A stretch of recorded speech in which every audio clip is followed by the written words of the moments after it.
Ito ang kalikasan. Tingnan mo at pagmasdan ang kagandahan ng kalikasan.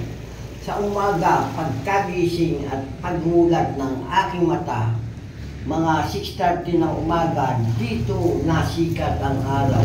Dito ako napunta sa tabing dagat para magpahangin at langhapin ang sariwang hangin mula sa dagat.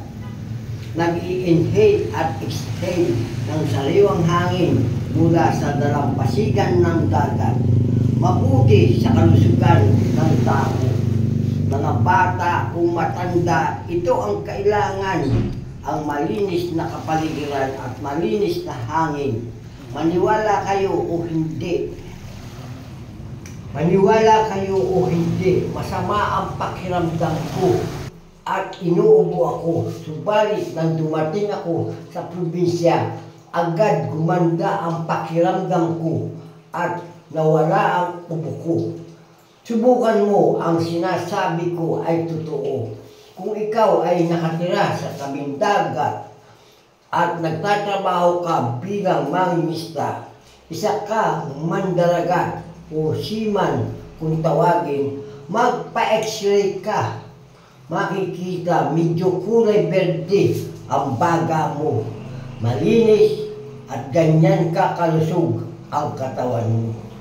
Kung mahilig kang mag-swimming sa dagat at naninisid ka sa ilalim ng dagat, kahit may edad ka na, malinaw pa ang mata mo.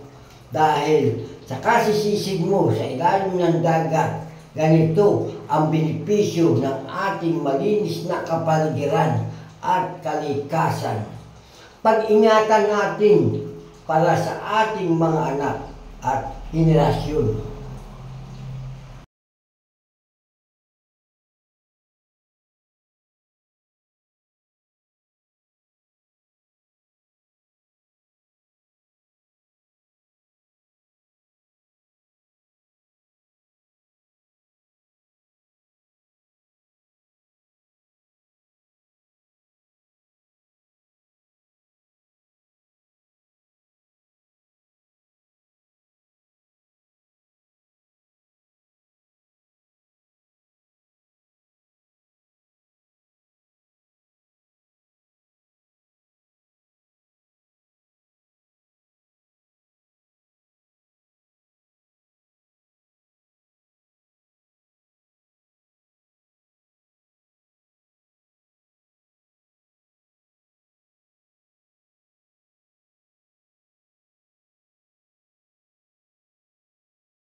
Yan si Wandolula na sa tabing dagat din at nagpapahangin.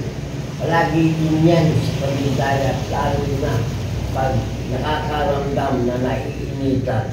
Pupunta agad dyan sa tabing dagat. Maganda kasi dito, mahangin, sariwang hangin, ang malalanghap mo. Ako naman, pagkatapos kong magpahangin, babalik na ako sa aking lampahan ng sasakyan para magsimula na sa aking trabaho sa paggawa ng sasakyan. Araw-araw ganito ang ginagawa ko sa probinsya.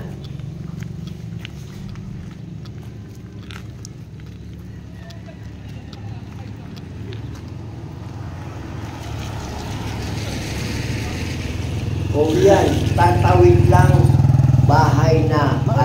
Lampahan na ni Wandolula. Anong gandang balita?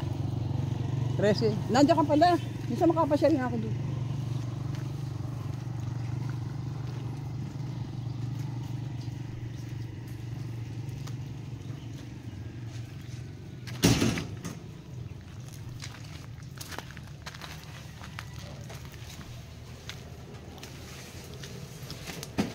Hello, Luna.